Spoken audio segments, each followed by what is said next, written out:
Selamat siang para sedulur YouTube, ketemu lagi dengan saya Agung Wijanarko. Oke para sedulur, di siang hari ini seperti biasa kita akan ngobrol-ngobrol santai seputaran informasi terbaru sepak bola, informasi tentang dunia sepak bola teman-teman. Jadi teman-teman, di siang hari ini kita akan ngobrol tentang perhelatan Piala Asia di Qatar 2024 nanti, di mana timnas Indonesia ini tergabung di grup D.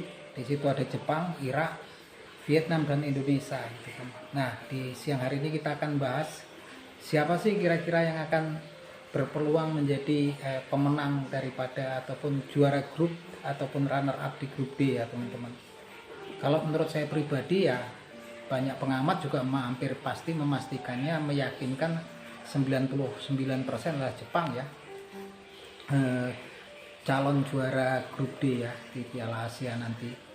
Dan kemudian runner up-nya masih akan jadi perebutan dari 3 tim di bawahnya. Tapi ada baiknya kita lihat kekuatan daripada masing-masing tim. Hari ini kita akan ngobrolin kekuatan salah satu yang berpeluang menjadi runner up ya, yaitu timnas Irak atau Singa Mesopotamia. Nah, timnas Irak ini kayaknya juga pasti akan menyulitkan timnas Jepang ya, Blue Samurai ya. Karena kalau kita lihat akhir-akhir ini memang pemain Irak itu hampir ada 10 orang yang main di Eropa ya. Dan yang paling moncer itu akhir ini lagi moncer di beberapa bulan terakhir ini adalah Ibrahim Al-Hamadi. Ibrahim Al-Hamadi ini salah satu pemain Irak ya, kalau teman-teman belum tahu, posisinya sebagai penyerang lubang, forward ataupun sebagai striker murni. Ini lahir tahun 2002 di Maisan, Irak ya. Nah, Ibrahim Al-Hamadi ini memiliki tinggi badan 187 cm. Karirnya ketika junior dia sudah malang melintang di klub-klub Inggris, yaitu di Tranmere Rovers, kemudian di Swansea City. Jadi dia udah direkrut oleh pencari bakat yang mendapatkan Ibrahim Al-Hamadi ketika junior. Nah, Ibrahim Al-Hamadi ini posisinya adalah penyerang lubang, forward, dan juga kadang sebagai striker ya, striker murni. Yang jelas Ibrahim Al-Hamadi ini kali tampil dia membukukan 20 gol ya teman-teman. AFC Wimbledon ini kasta divisi Liga 2 Inggris ya, Championship AFC Wimbledon. Nah, ini Ibrahim Abdul Karim Al-Hamadi ini luar biasa teman-teman. Kalau teman-teman lihat, saya sisipkan videonya tentang gaya bermainnya. Dia ulet ya, kontrol bolanya bagus banget, terus dribblenya juga keren, bola-bola atasnya keren, terus dia syutingnya itu, akurasi syutingnya juga luar biasa. Pokoknya ini lagi bagus-bagusnya ya Ibrahim Al-Hamadi ini. Nah, Ibrahim Al-Hamadi ini usianya saat ini juga masih 21 tahun ya teman-teman, lahir 2002. Ini kalau kita lihat kayaknya kalau orangnya udah seperti orang tua gitu ya. Ini perawakan orang-orang Timur Tengah kayak gitu. Ini kekuatan fisik orang Timur Tengah, orang Irak yang memang dari junior kemudian berlatih di tim-tim di Eropa ini memang luar biasa ya. Gabungan fisik sama kemampuan dribble yang luar biasa. Ibrahim Al-Hamadi ini kalau saya yakin nanti akan bersinar ini di Piala Asia Qatar nanti. Karena memang dia ini kalau ngegulin di Liga Championship Inggris ini memang kebanyakan rata-rata asli sororan ya. Main-main melewati back lawan tuh 1-2 juga berani dia ngelewatin gitu kan. Belum lagi tembakannya ini akurasinya luar biasa, dan dia saat ini menjadi menjadi bintang, menjadi pujaan daripada publik AFC Wimbledon. Nah, walaupun di kasta kedua di Championship, tapi Ibrahim Al-Hamadi ini menjadi pemain kunci ya, itu yang terpenting ya. Jadi dia reguler main. Yang jelas dia lagi bagus-bagusnya, dari 38 tampilan bersama AFC Wimbledon di Liga Championship Inggris saat ini sudah mengemas 20 gol. Belum lagi kalau di timnas Irak ini besok ada salah satu bintang mudanya yang akan bisa tampil, yang sebelumnya nggak bisa tampil karena cedera ya, yaitu namanya si Zidan Amar Iqbal. Zidan Amar Iqbal ini juga salah satu bintang yang calon bersinar. Jadi Zidan Amar Iqbal ini adalah pemuda keturunan Irak. Dia lahir di Manchester ya, di Inggris, di UK, United Kingdom, dan memiliki postur nih, tinggi badannya 181 cm, lahir tahun 2003 ya, dia usianya masih sekitar 20 tahun, ini masih muda-muda nih. Dari usia 9 tahun dia sudah tergabung di Akademi Sepak Bola Manchester United, karena memang orang tuanya ini imigran. 9 tahun dia sudah bergabung di Akademi Manchester United gitu kan. Nah, ini ngeri juga pemain ini ya, posisinya dia sebagai attacking midfielder dan kadang-kadang sebagai left winger ya, winger sebelah kiri, gelandang menyerang dari sebelah kiri. Sebetulnya dia moncer ya di Manchester United karena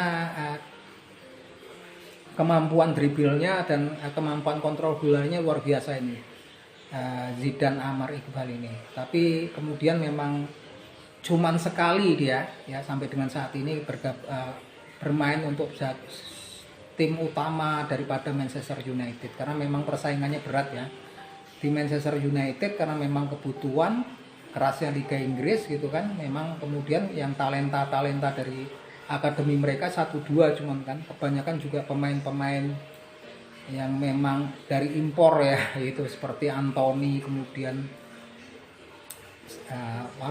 Anthony gitu, bintang-bintang Brazil ini memang banyak kan sekarang di Manchester United yang sudah pada masuk gitu kan.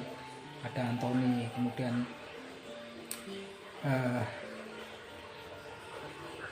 ini memang menjadi PR tersendiri akhirnya untuk si Zidan Amar Iqbal, yang kemudian manajemen Manchester United kemudian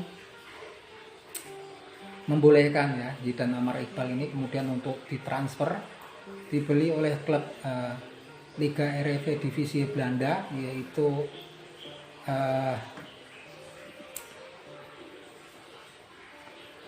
yaitu FC Utrecht ya, dimana pemain kita juga ada yang bermain di sana, yaitu Ivar Jenner di FC Utrecht ini bermain reguler ya, menjadi pemain inti, pemain kunci di FC Utrecht, Ibrahim Amar Iqbal ini. Nah, kalau kita lihat Ibrahim Amar Iqbal ini dribble bolanya teman-teman, crossingnya juga bagus, kontrol bolanya juga bagus. Jadi timnas Irak ini nggak bisa kesampingkan ya. Pastinya akan seru ketika nanti timnas Irak akan berhadapan dengan timnas Blue Samurai atau timnas Jepang. Ini saya selebihkan ya video-video kemampuan si Ibrahim Al-Hamadi ya, itu ketika dia bermain bersama Wimbledon FC. Nah, ini nanti bisa jadi bahan masukan teman-teman. Jangan terus dianggapnya, kalau kemarin kan memang saya itu bikin konten ini banyak yang komentar negatif ya tentang naturalisasi. Memang bisa gitu ngelawan Jepang, Korea, nggak begitu cara berpikirnya ya. Saya itu muak tuh lihat komentator yang bilang seperti itu. Kita nggak lihat kalau dunia itu berjalan dengan cepat sekarang ya. Kita lihat sekelas timnas Irak ini ternyata nggak sembarangan ya. Pemainnya ini ada 10 pemain yang main di luar negeri. Sebagian memang pemain yang asli Irak yang main di luar negeri. Sebagian ya seperti Zidan Amar Iqbal adalah program naturalisasi juga gitu kan. Kalau kita nggak ikut juga program naturalisasi, pastinya juga keteter, susah kapan kita akan majunya. Kalau masalah kemudian kompetisi, pembinaan pastinya akan berjalan beriringan. Itu sama kalau kita lihat ya. Kalau di tingkat klub kayak Manchester United, Barcelona, Real Madrid, mereka klub kuat ya, mereka punya akademi yang kuat. Tapi memang karena memang kebutuhan akan pemain-pemain top itu untuk persaingan keras di kompetisi, mereka juga membeli pemain-pemain dari luar gitu kan. Sementara program untuk pembinaan juga tetap jalan seperti MU. Artinya memang kemudian pemain-pemain yang memang bagus di pembinaan pastinya akan masuk. Kalau di Inggris itu di MU ada Marcus Rashford gitu kan. Itu kan yang hasil binaan, yang dari beli itu kan banyak ya, Thomas Hodgson, kemudian ada sekarang ini Anthony gitu kan. Ini Bernardo Silva. Kalau kayak di Manchester City ini pemain-pemain, tapi mereka juga kalau memang pemain akademinya juga bagus, mereka akan angkat tarik ke tim senior gitu kan, akan masuk dan bersaing dengan pemain-pemain impor. Dan yang saya pikir, saya harapkan memang di timnas Indonesia pun seperti itu. Dan yang paling kita tunggu-tunggu adalah saat ini memang agak telat ya teman-teman. Ini adalah Tom Haye dan kemudian Ragnar Rathmangun serta Ilyas Salhab ya teman-teman. Ini trio ini kalau berhasil masuk, saya rasa timnas Indonesia bisa berbicara banyak di kancah internasional. Kalau untuk saat ini saya masih agak pesimis, agak ragu lah, karena memang untuk naturalisasinya masih pemain-pemain muda dan kebanyakan di sektor pertahanan. Walaupun penting, walaupun mereka juga akan bersinar, tapi waktunya masih panjang teman-teman. Seperti Elkan Bagot, kemudian ada Rafael Struijk, ada kemudian si Ivar Jenner gitu kan. Ini masih muda sekali ya, masih pemain-pemain muda. Sedangkan yang akan dihadapi nanti pemain-pemain yang memang udah matang ya, sekelas kalau timnas Jepang ada Kaoru Mitoma, ada Takumi Minamino, kemudian ada Takefusa Kubo. Di Korea Selatan ada kayak sekelas Son Heung-min gitu kan.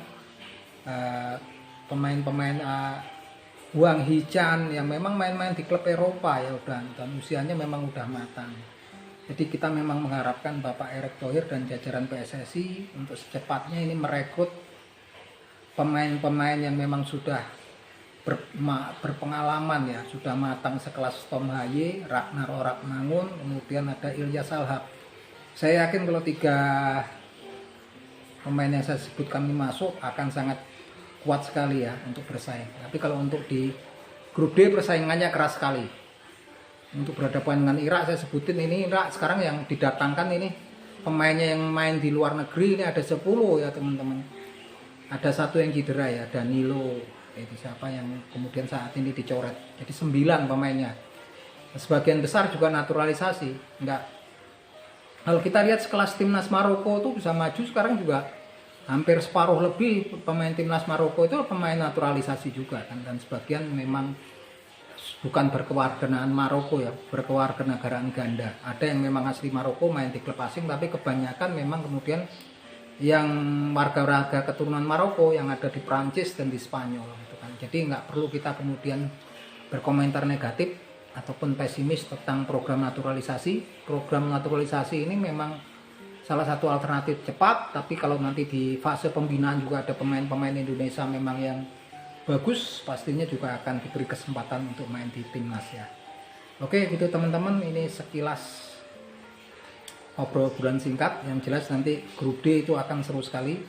Saya berpikir pastinya juga timnas Irak ini dengan 10 pemainnya yang memang saat ini dari klub-klub di Eropa ini pasti akan memberikan perlawanan keras kepada tim Blue Samurai, dan kita harap timnas kita juga bisa memberikan kejutan ya nanti ya gitu, sehingga bisa lolos di babak 16 besar. Oke gitu teman-teman, salam seduluran, semoga terhibur. Salam seduluran dari saya Bung Wijanarko dari Yogyakarta. Yuk matur nuwun.